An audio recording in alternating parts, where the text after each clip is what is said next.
everyone. My name is Leanne. My husband Justin and I have lived in our house, who we call Lady Chestnut, or Lady C for short. She was built in around 1894, and our house is a Queen Anne Victorian, so she has a nice little turret, which we love. Our house was built by Patrick and Sadie Biggins. Patrick's family immigrated from Ireland, and Sadie, her real name is Sarah, her family, she's from Canada. So she came from Canada and he came from Ireland, and he was an oil producer. On a couple of censuses, it says oil producer, oil driller. Either way, he was in the oil business, which was big around here, and they had our house built. So they lived in our house for about 10 years, and then they moved on. They moved to a bunch of different places around this general region. So today, for the one-room journey, I'm going to take you around our parlor. We've been here for about a year and a half, and we have yet to finish decorating and finishing an entire room.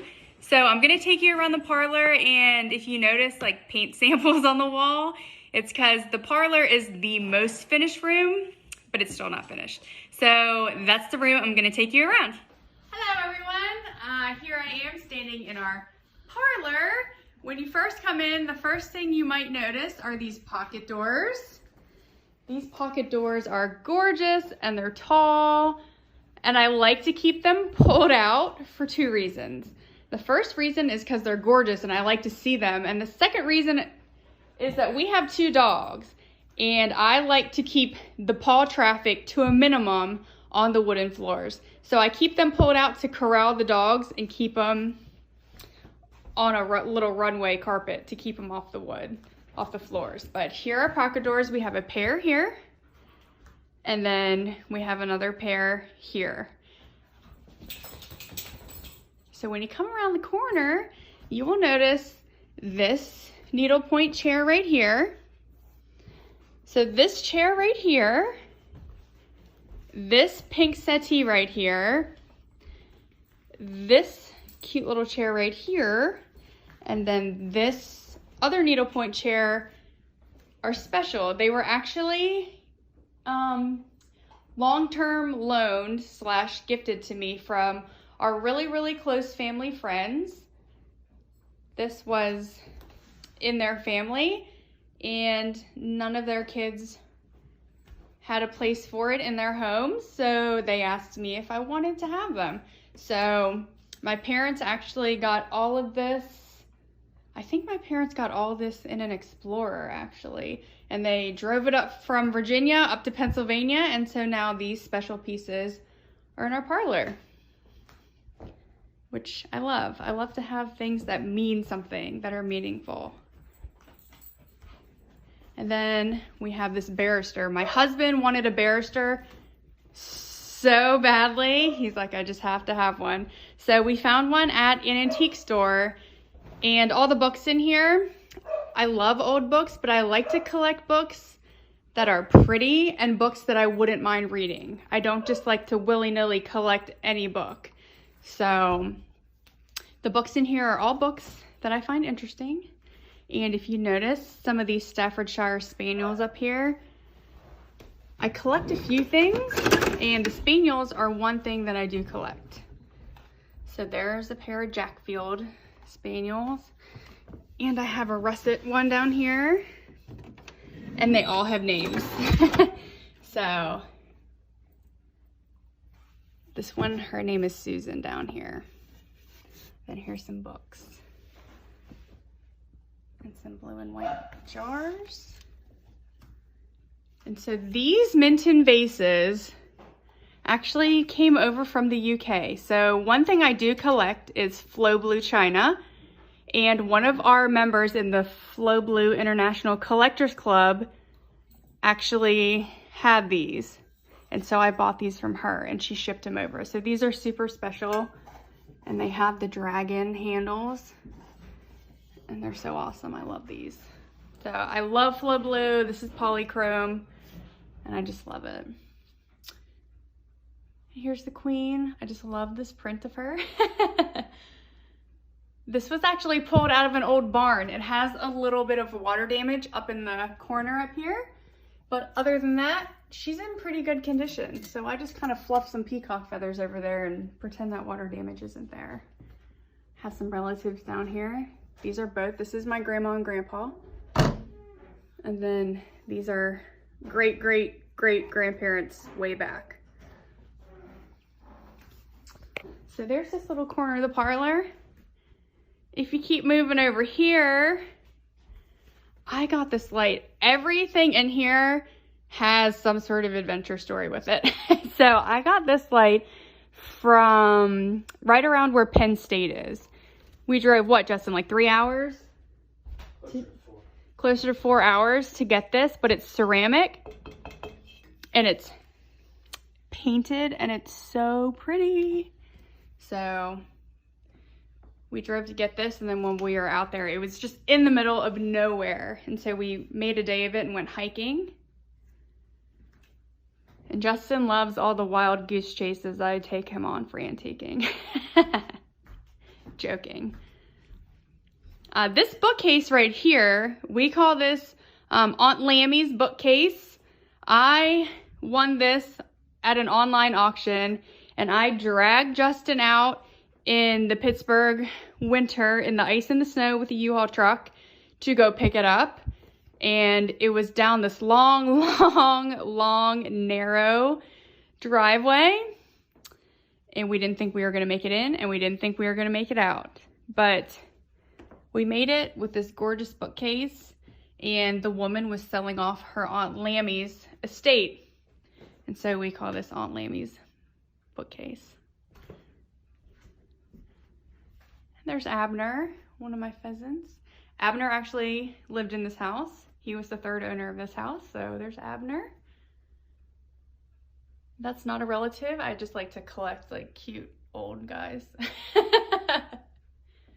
So, and there's some coral from our honeymoon. I figured the Victorians were really into the natural world and things like that, so I just stuck some coral under a little dome. So I think the coolest, most impressive part of the parlor is the fireplace and the mantle. The first time I ever saw this, I think I spent all my time in here. So, what is this wood, Justin? Is it bird's eye maple? Or hickory. Or, I don't know, bird's eye hickory, is that even a thing? I'm not sure. But it's bird's eye something. But this entire mantle is just stunning. Here's some more spaniels right here. But here's a close-up of the tile.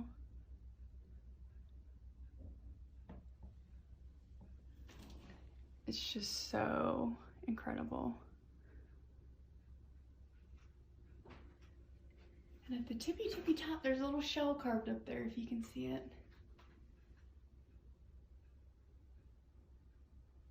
And you'll find shells throughout this entire house in the hardware and in the mantles. It's actually pretty cool.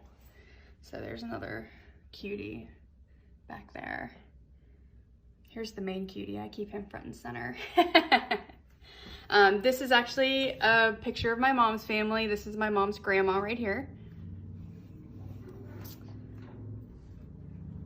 There's another little birdie. And then we'll come to these two pictures over here.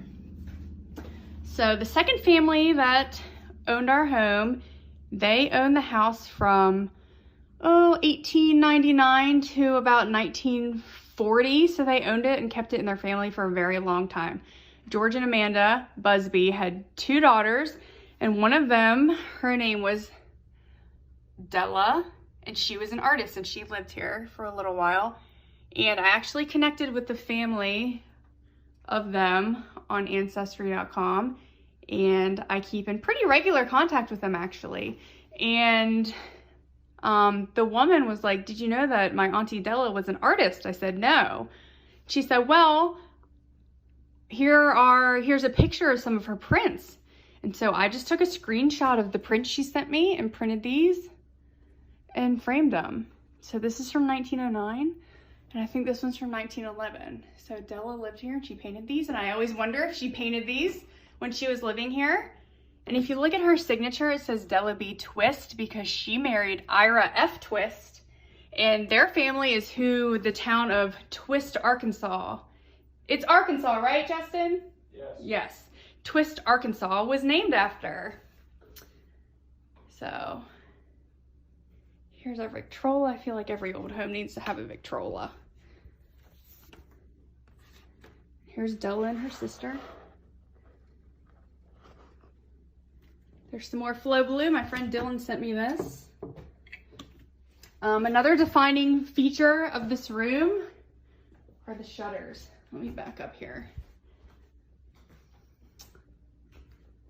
There are these awesome, awesome wooden shutters that are in pretty good shape. I'm shocked how good shape they're in for being as old as they are. So I kind of come every morning and open them. And I feel like I'm in Downton Abbey, opening all the shutters. And then at night we shut them all. So it's kind of like a little ritual we have going on.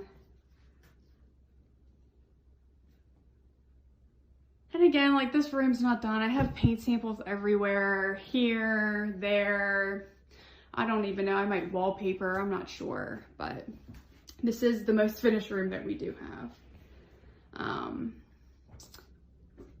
And one more cool thing about this room, so this rug in here came out of a gigantic house in a really, really, really nice neighborhood.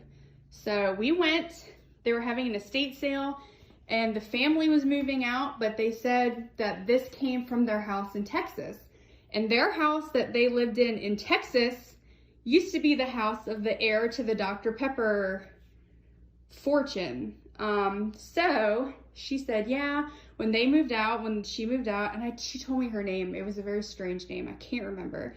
But she said she left this rug in the house. So this came out of the house from the heir to the Dr. Pepper fortune out of Texas. And so I call it my Dr. Pepper rug. And I snagged it for $100. It's a little worn in places, but that just means people enjoyed it.